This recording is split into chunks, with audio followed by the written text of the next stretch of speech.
102. This is Brittany, teacher again, here for your Storytown lesson on Thursday, March 5th. Today we are going to work on our Storytown student book and workbook. In our student book, we are going to read a story on pages 436 to 441. Then we are going to answer some questions in our workbook together. Before we read the story, it might help you to remember some things that we talked about yesterday. Remember, we talked about making inferences. This is when we use information that we already know, plus information from the author's story to make guesses or assumptions about things that the author hasn't said directly. So do you remember the story about the otter in the rain? The dry spell story on page 431. It might help you to read this story one more time to help you remember what it's like to make inferences. The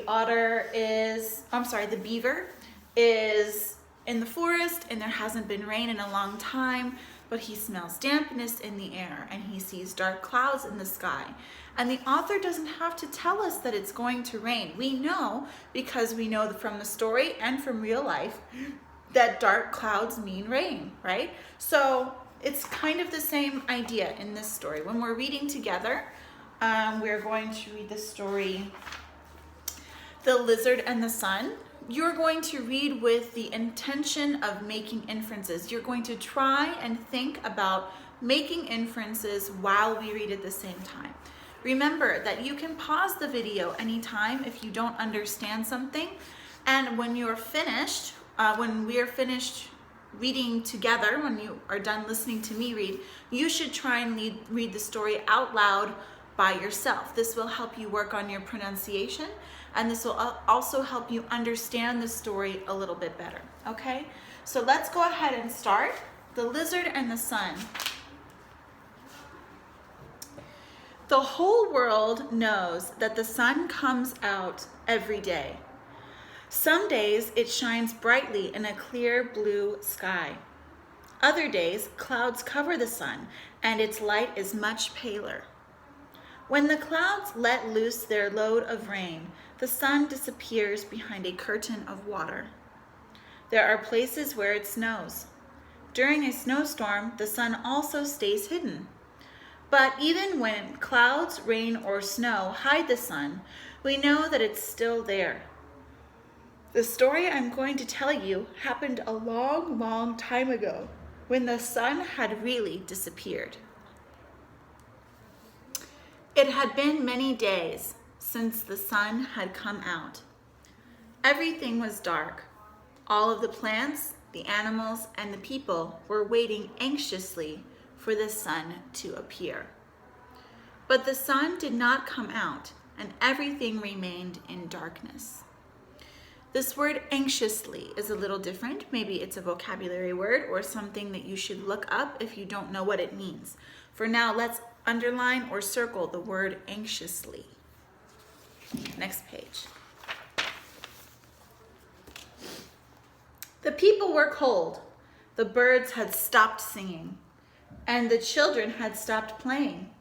Everyone was worried and afraid, for this had never happened before. The animals decided to go out in search of the sun.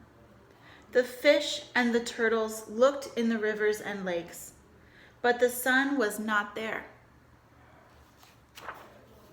The green frogs and the wide-mouthed toads looked through all the puddles, but the sun was not there.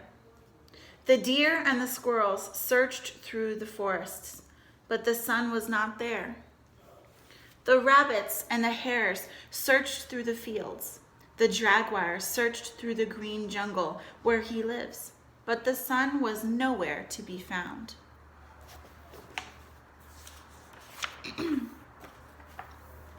The birds searched through the branches where they had made their nests, and the majestic eagle flew over the mountaintops and the cones of the volcanoes, but no one could find the sun.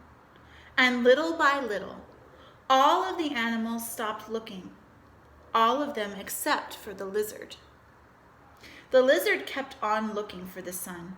She climbed rocks, scurried up tree trunks, and peered under leaves, searching always searching. Finally, one day, she saw something very strange.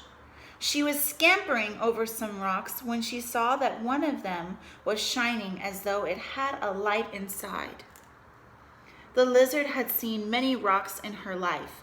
She had seen rocks that were smooth and polished, and rocks that were rough and sharp. She had seen shiny gray rocks and dull dark ones, but she had never seen a rock that shone as much as this one did. It shone so brightly that it seemed to glow. So with great excitement, the lizard ran off to the city to share her discovery. Okay, that's where we finish reading today. Before we work on our workbook together, I want you to think about what you just read. In this story, there is no sun. Many animals are searching for it. No one can find the sun. This seems a little strange, doesn't it? I wonder where the sun went. We have one animal, our main character, the lizard, who is the only animal who does not give up. She keeps searching and searching everywhere, and one day finds a rock that seems to have a light inside. I wonder what this could mean for the rest of the animals in the story. Before we find out about their future, we need to work on our workbook together. We are going to do page 64. I want you please to come up with your own sentences that explain the definitions for the words pyramids, torch, murmur, surrounded, woodpecker, and organized. Remember, when you are coming up with sentences, I don't want you to use the word it, okay? So pyramids, we do not say it is a triangle, okay? You need to try and use a sentence that is unique, original, from your own mind, and explains what the definition means. You can actually use your story as well if you don't know how to explain it. You can summarize or modify some of the sentences from your story if you see any of these keywords there. All right, comprehension questions. Why are the people and animals anxious or worried? Oh, do you remember that we underlined the word anxious in our story? If you don't know what the word anxious means, that's okay, because the question tells you. When we see anxious, comma, or worried, that means the word worried is a similar word to the word anxious. Anxious and worried are synonyms. They are words that have a very close meaning to each other. So let's look again at our story one more time and find where we underlined the word anxious. I think I remember it's on page 437. Yes. All of the plants, the animals, and the people were waiting anxiously for the sun to appear. But the sun did not come out, and everything had remained in darkness. Okay, so why do you think that the animals and the people are anxious in this story? What do you think? Imagine that you are in this story and all of a sudden the sun went out like a lamp. No more sun. It's not hidden behind the clouds. It's not gone because it's nighttime. It's just gone. You can't see it. You can't feel it. What would you think? Would you be anxious or worried? I would be. So maybe for number 1, we should write something like, the sun hasn't come out for days and everything is dark. That's why everyone's anxious and worried. That answer is on page 437. Let's write it together. Number 1, the sun hasn't come out for days.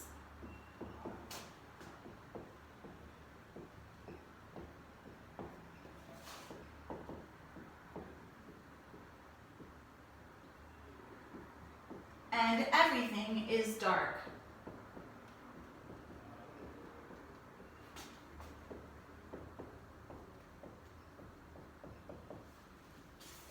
Now I want you to pause the video. I want you to read questions 2 and 3, look in your story for the answers, try to answer them on your own, and then you can hit play again when you're ready to see what I wrote. Okay, are you ready? Let's check 2 and 3 together. Number 2, why do the fish and turtles look for the sun in the rivers and lakes? Let's find out. Let's find the page in the story where we hear about the fish and turtles. I think I remember that's on page 438.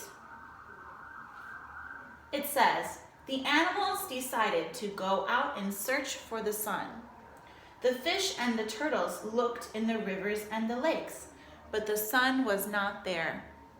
Why do the fish and turtles look for the sun in the rivers and lakes?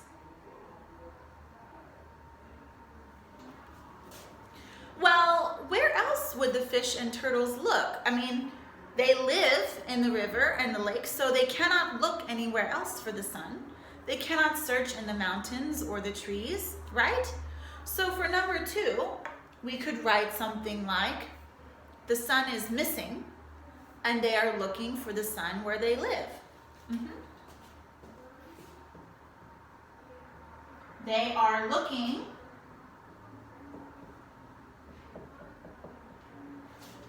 for the sun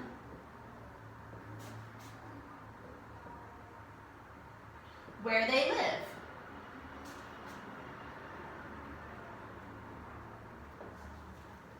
Good. Number 3, where does the lizard search for the sun? Well, now we just have to find the page where we're talking about the lizard. That's on page 440. The lizard kept on looking for the sun. She climbed rocks, scurried up tree trunks, and peered under leaves. Searching, always searching. So this one's pretty easy. We just have to write what we saw in the story. She looked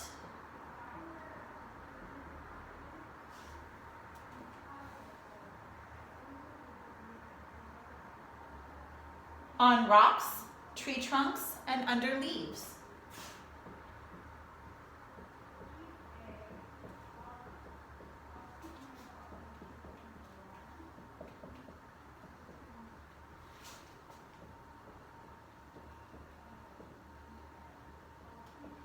Okay, here are your answers for Storytown workbook. I hope your answers are similar to mine. If they're not exactly the same, that's okay, as long as you use the book to help you find the information. If you have any questions, you can send me a message and I will answer it on Kakao. Please take a picture of your workbook lesson and send it to me when you're finished. Thank you for watching. Bye.